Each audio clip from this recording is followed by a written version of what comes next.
Alright guys, I got something totally different for you today. Today, we're going to install this Fish Racing adapter so we can mount our Nissan transmission to our Toyota engine.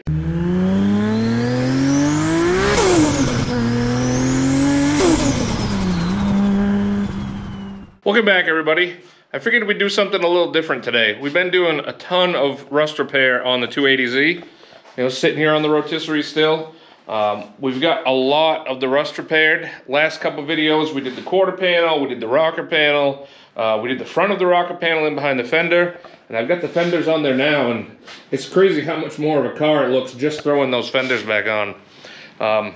So we're moving along, but I figured I'd do something a little different. We've had our 2JZ sitting in here on the engine stand since, well, pretty much the beginning, shortly after I picked up the car. The only thing we've done with it so far is pulling spark plugs, just seeing what it looks like in there, spinning it over by hand. Also replaced the oil pan because it was a front sump. We needed a rear sump to fit in. Other than that, it's been pretty much just rust repair on the car. So let's mix it up a little bit today. Right here we got our Nissan CD09 transmission. It's out of a 350Z, 05 to 06, I believe. Now personally, I have never driven a car with this transmission, but everything I've read says they hold a ton of power. You know, it's a 6-speed, so we got plenty of gearing. It's a popular transmission, so there's lots of aftermarket parts for them. Anything we want, basically, we can do to it. However, it obviously is not going to bolt up to our 2JZ. It's two completely different companies, Nissan, Toyota. So what we got is an adapter from Fish Racing Tech. So it comes with this flywheel right here, custom machined for this application. Got a bolt pattern in here for the 2JZ crank, and it fits any 350Z clutch. And that's what we've got over here. We got this McLeod Tuner Series clutch. It's more of a budget street clutch. I didn't want to go anything too crazy because I'm not planning on seriously drag racing or drifting or anything like that. So that clutch shouldn't see too much abuse. And the car is also going to be NA for a while. This 2JZ is a GE VVTi. So, you know, we don't have any turbo on it. It will eventually get turbo, but it's not going to be in the first iteration of the car. I'm going to get the car on the road, driving and everything, and then we will turbo the engine. At that point, it's going to need new pistons and connecting rods because the GE VVTi engine has weaker rods. But other than that, it shouldn't be too bad. So anyways, back to this. We got this adapter kit here from Fish Racing Tech. I've had this sitting here for quite a while. If you look back, I did an unboxing video around Christmas time, I think. I picked this up last Black Friday because I got a good deal on it at that point. The reason I went with this Fish Racing adapter is because it's a full bell housing replacement. We're actually going to cut this bell housing off of the transmission, and this bell housing is going to bolt directly to the transmission. The other styles that you can get are similar to this. They'll have their own custom flywheel, but instead of cutting this bell housing off, you bolt an adapter plate to the bell housing, and then that adapter plate has the right bolt spacing and bolt pattern to go on your 2JZ engine. They work, but I've never used one. This is going off of everything I've read on the internet, but from what I've read is this is the best that you can get for an adapter kit. The other ones with the adapter plate, I've read about a lot of alignment issues and taking out input shafts because it's hard to get it exactly centered. You know, put some side force or something on that input shaft of the transmission. So from what I see, like I said, this is the best one that you can go with. I definitely paid for it, but I figured I'd rather pay for it now and do it exactly how I want to than have it cause issues down the road. So I think you've probably had enough of me talking, so let's jump right into installing this kit on the transmission.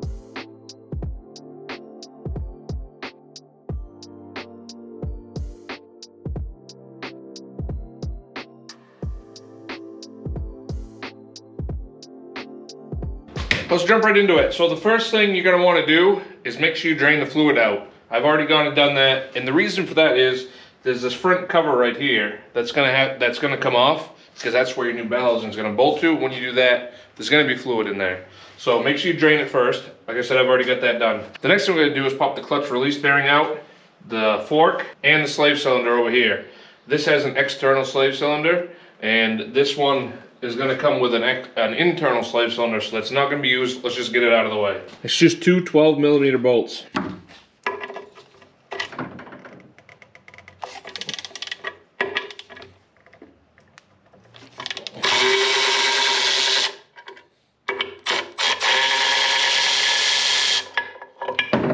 Now our release bearing and our clutch fork should just pop right out.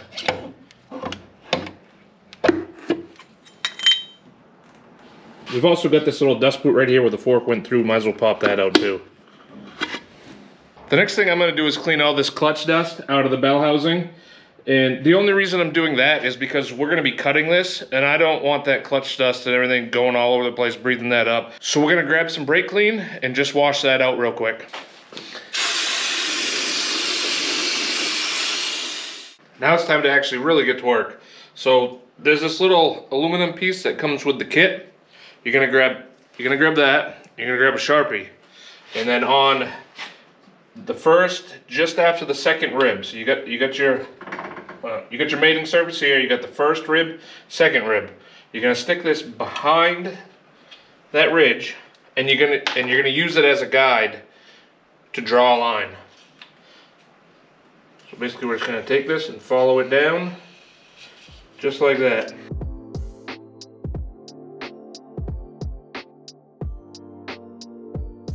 That's what it looks like when we get done.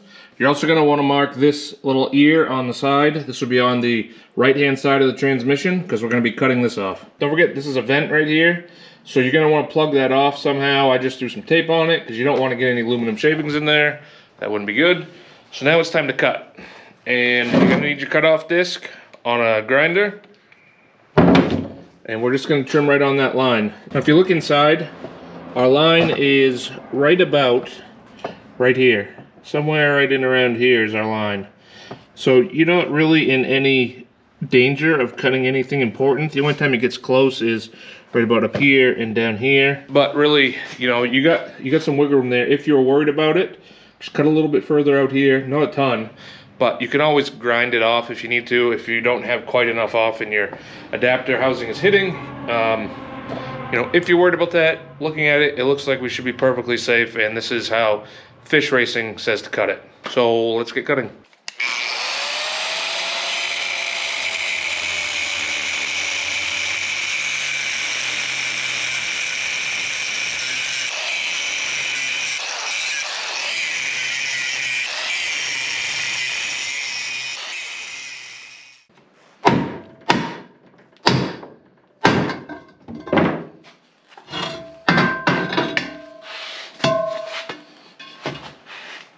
You can see we weren't really in danger of cutting anything important unless you went way, way deep.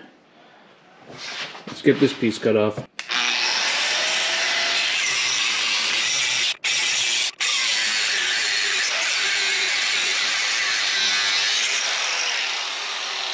Now I'll just clean up our edges real quick with a flapper disc, just so it's not sharp.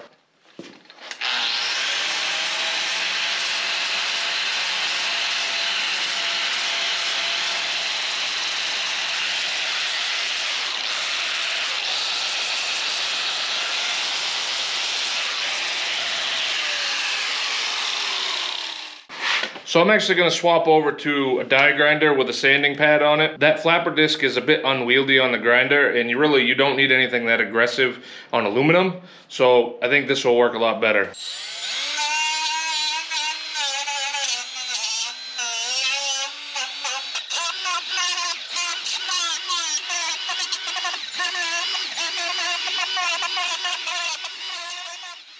The next thing we got to do is shorten the input shaft. This little collar comes with it. All it's going to do is slide on here, and you're going to cut it right at the edge.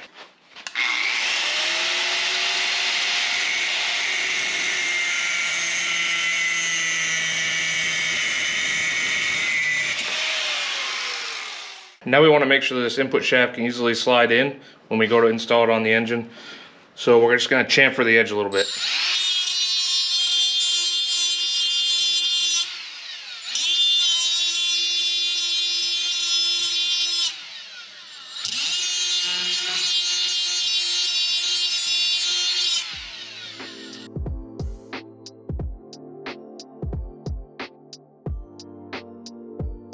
All right, the hard part is done, and it really wasn't that bad. Just take your time. If you need to, cheat it out a little bit. Like I said, you can always grind it off. It's aluminum, super easy to deal with. So now what we have to do is take the input cover off. So we just got our impact here, 12mm socket. We'll just pop this right off.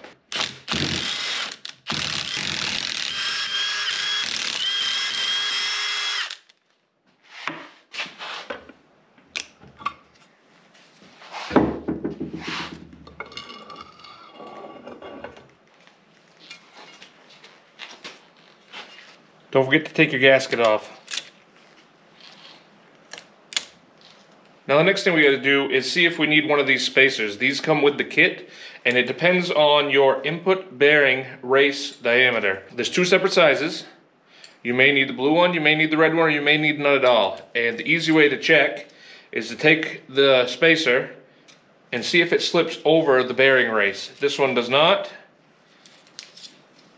The red one also does not. So I don't need a spacer at all.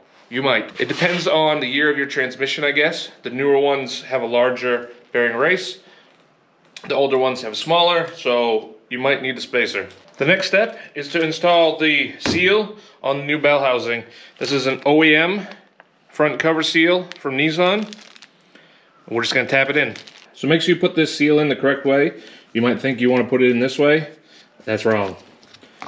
We want to put it in this way, and I don't have the correct driver for it, so I'm just going to use my brass punch and we're going to tap it in slowly. Just get it started here real quick. Obviously you want to be careful because this is aluminum. You don't want to gouge it.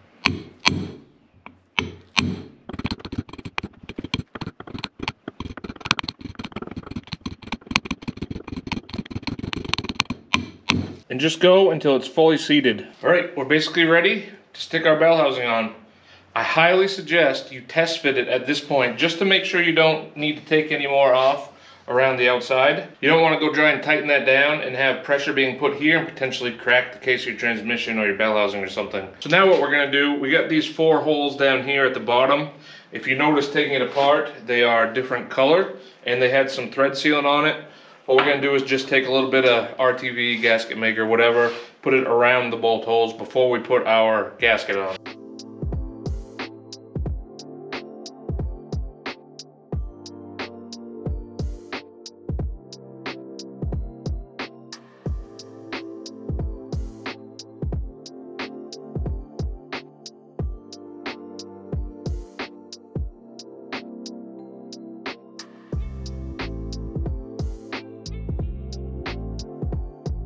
Once again, it comes with an OEM Nissan gasket. We'll go ahead and throw that on.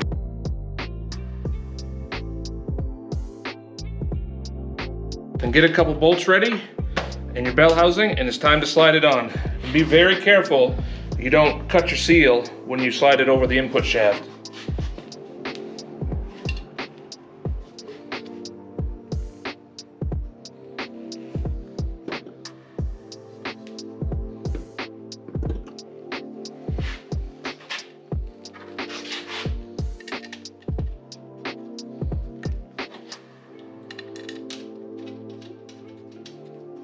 Just snug your couple bolts down so your bell housing stays tight.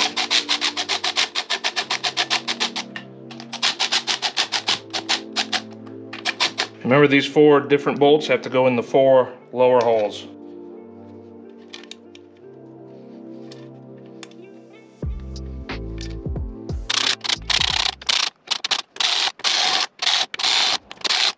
Now we'll torque all these down to 13 to 14 foot-pounds. And there we go, it's all done. Really wasn't that bad. Bell housing comes with your slave cylinder already installed. This is an internal slave cylinder. Don't even have to do anything with that.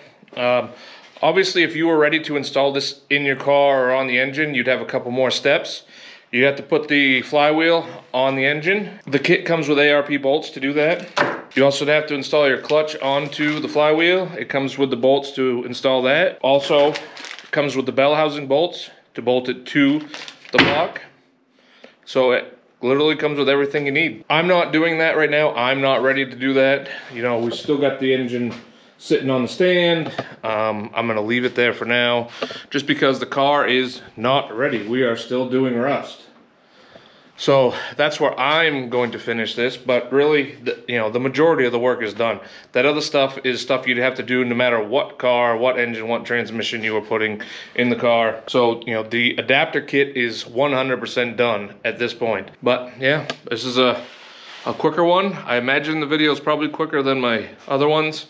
But it's nice to do something a little bit different. I've been doing rust repair and just rust repair for feels like forever now. Yeah, this mechanical stuff though is stuff that I am more interested in doing, so I can't wait till we actually get into doing this stuff, doing the 2JZ swap and everything to do with that.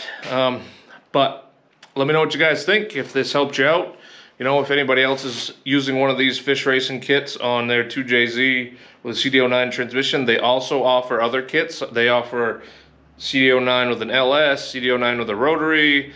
I think there was more on the website than that. I'm not 100% sure, but they're very high quality. This bell housing is beefy. It's nice and thick. I'm not worried about there being any issues with this as far as fitment or poor quality or anything like that. It seems like a very high quality kit. You are going to pay a premium for it, but I think it's worth it. Anyways, hope you guys like this video. Let me know what you think, leave me some comments. And if you got any pointers or anything for doing a 2JZ swap in an old Datsun, or just a 2JZ swap in general, stuff I might want to know before I get there. I have been doing a lot of research, but let me know in the comments below. If any of you have installed one of these kits before, let me know your thoughts on it once you get it in the car and running. I'm excited, but yeah, I'm gonna leave it off here. Hope you guys liked the video. Come back for the next one.